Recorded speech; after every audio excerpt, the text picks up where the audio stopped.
Na-scam ka na ba? Naloko ka na ba? Nabudol ka na ba? Nino? Ako kasi, nung ex ko. Sabi kasi sa akin, aalagaan ako, seseryosohin, hindi lolokohin. Pero, isa pala yung malaking prank. Ang ending, hindi naman natupad yung pangako. Magaling lang sa salita, pero wala sa gawa. At ikaw kabisyo na hindi pa nabubudol, pero may chance ang mabudol, ingat ka. Maraming kumakalat na ngayon na scammer. Ang gagawin, tatawag sa iyong numero at sasabihin sa'yo na posibleng magkaroon ng suspensyon ang iyong SIM. Oo, kabisyo.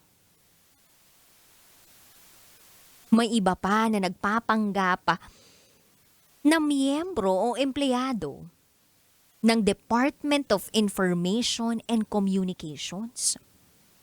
Sasabihan ng scam caller ang kanyang biktima na sususpendihin ang SIM nito dahil sa iba't ibang paglabag. Kaya kabisyo, kapag may nakausap ka o natanggap na tawag tungkol sa pagsuspende ng iyong SIM, huwag ka agad maniwala. Huwag pansinin ang mga tawag mula sa mga kahinahinala o anonymous callers. Alam mo kung anong lang dapat mong pansinin na tawag?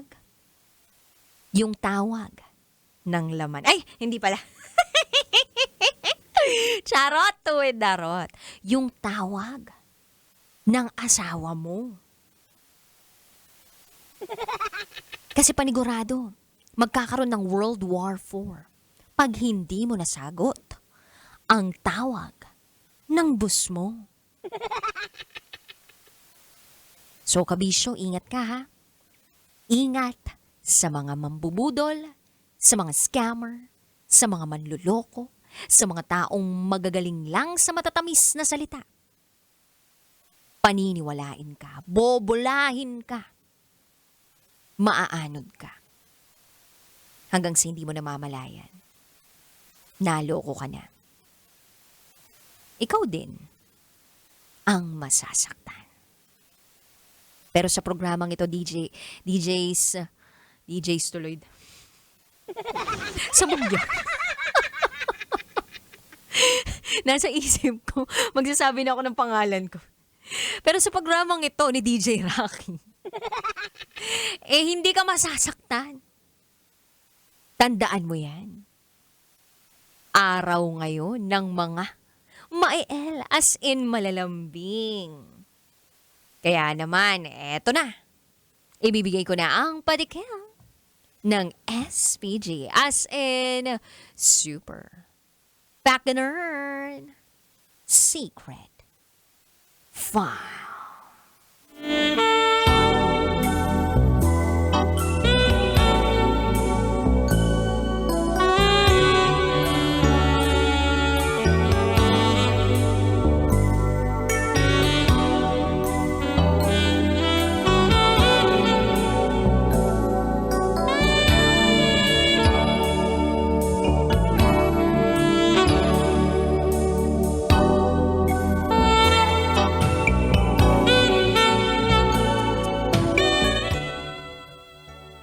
Pare,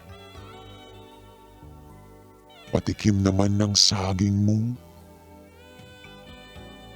Ang laki kasi.